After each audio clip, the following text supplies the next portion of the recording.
Graham, your console for everything insurance. I wanted to talk to you today briefly about a small hitch, as I call it in the industry. And when it comes down to, I really wanted to simplify the process between understanding insurance and insurance types. The two most common types that we've all talked about is term versus, that's right, whole life. Term versus whole life insurance. And so why am I talking about this? Because it's obvious that this has been an area of sticking point, a hiccup. And so what I'm going to do today is give you an example of when someone would use a term policy. So number one, term as in the name itself means temporarily, for a term, a period of time. A period of time, right? And what period of time would be a period of time of the most concern for you, the potential client out there at home? And that is a client who is at the most pinnacle and critical stages of their financial process. What does that mean? Young family, a husband, a wife who could be making roughly around 60 to 70% of their income that comes into that house, right? Or the combination of the two, if you're a married couple. And so what happens is during this period of time, what you realize is when you look around you and you understand the housing, the vehicles, the after school programs for the kids, you realize that any type of subtraction of finances during this time period, mostly when the children are in that early stages of development, could be absolutely critical.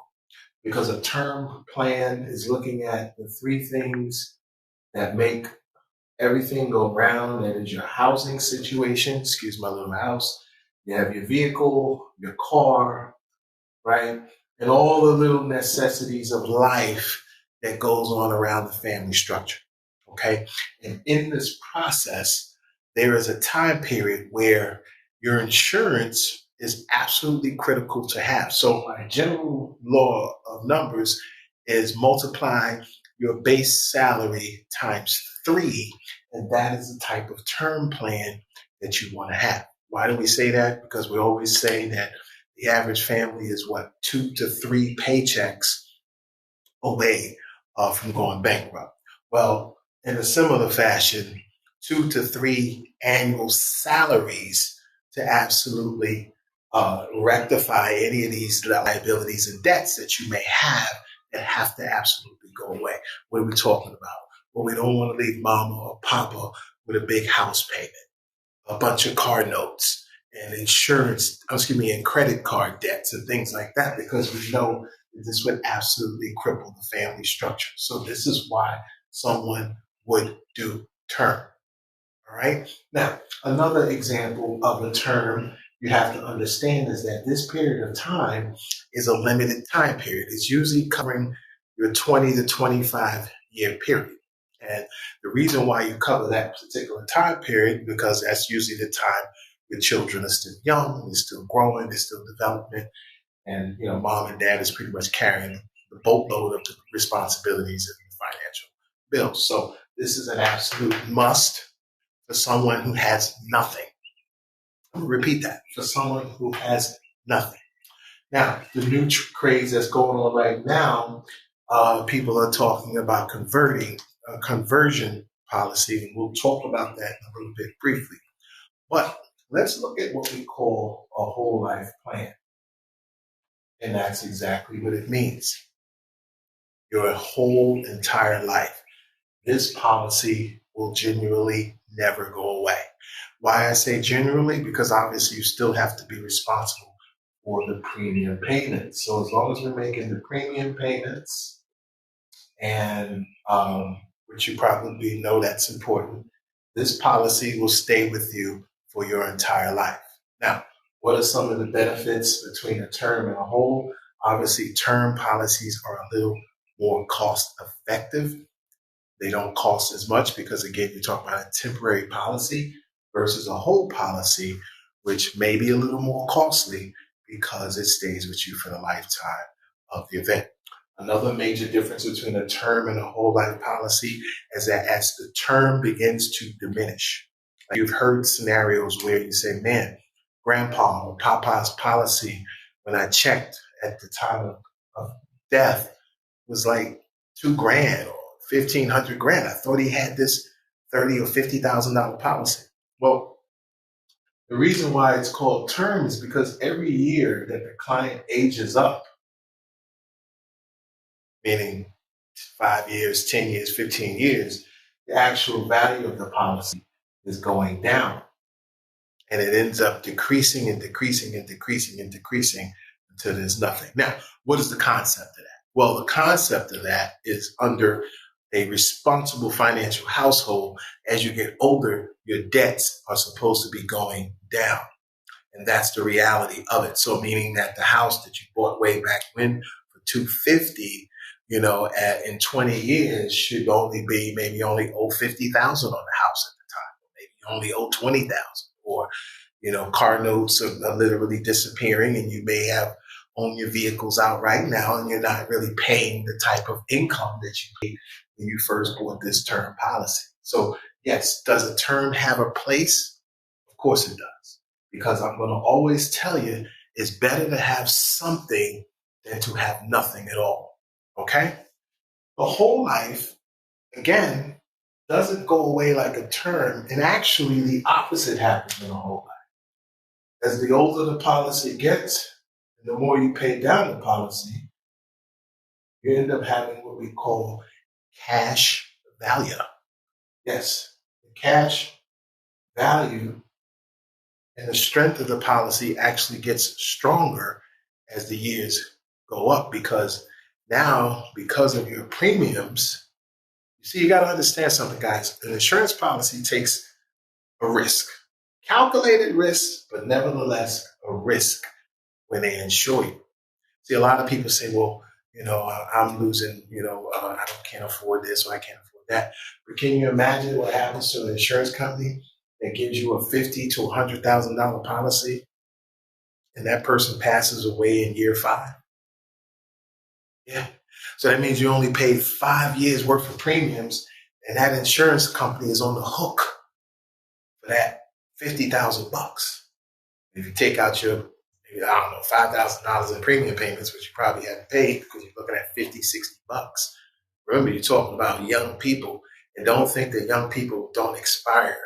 Young. We've seen tragedies happen. So these insurance companies, when they do that, they're paying out $50,000, $60,000, and you may not make it. So that's a loss. That's a loss. So they're taking the bulk of the risk here. So in this situation, when you do live, you are rewarded here because now you're still living, you're still going on strong. You paid a ton into the premiums, and so what happens is you have an accumulation of cash value.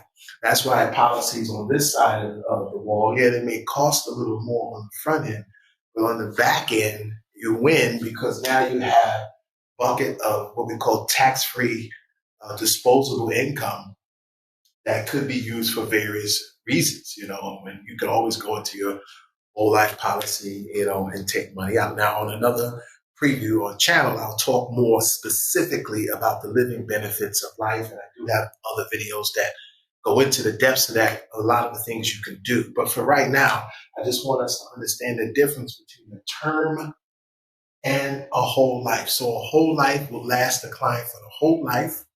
A term is only a temporary period of life. A whole life will build cash value.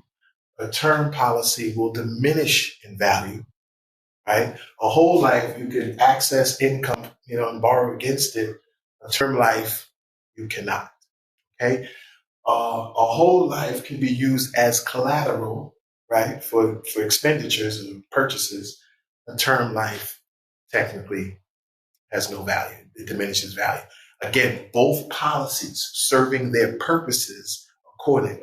So for that person who's maybe strapped for cash, having a problem paying premiums, maybe a low cost premium to get their foot in the door, I'm going to always encourage you for term life. For that young family who has a lot of expenses, I'm going to always refer you to a term life. Now, what is the key to maybe spinning a term into a whole? Is the nugget that I promised I would drop. You can get what they call a conversion policy. And the conversion policy wins because it allows you, the client, to get a policy at the age of 30. So if you guys didn't know, all policies, life insurance policies, even health policies, are based on not your credit score, but your age score. So the older you are, the more you pay. The younger you are, the less you pay. So your insurance policy is always going to be based on your age score. It's also going to be based on your lifestyle. You know, are you a hobby activity, higher level activity, mountain climbing, skydiving, helicopter riding, you know, posting your pictures all over the place? I'm in the helicopter, I'm flying here, I'm flying there, I'm skydiving. See, when you do those types of things, insurance companies, they go, ooh, this is a risk, you know, and so they'll come at you a little bit more costly.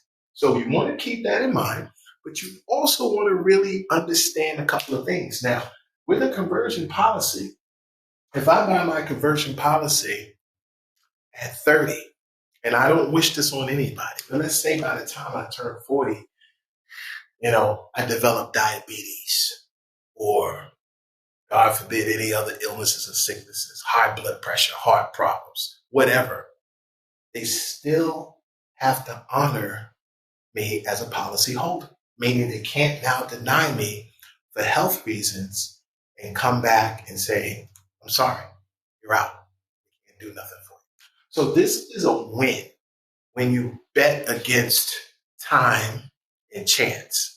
You put yourself against time and chance. You say, you know what? Time and chance happens to everybody.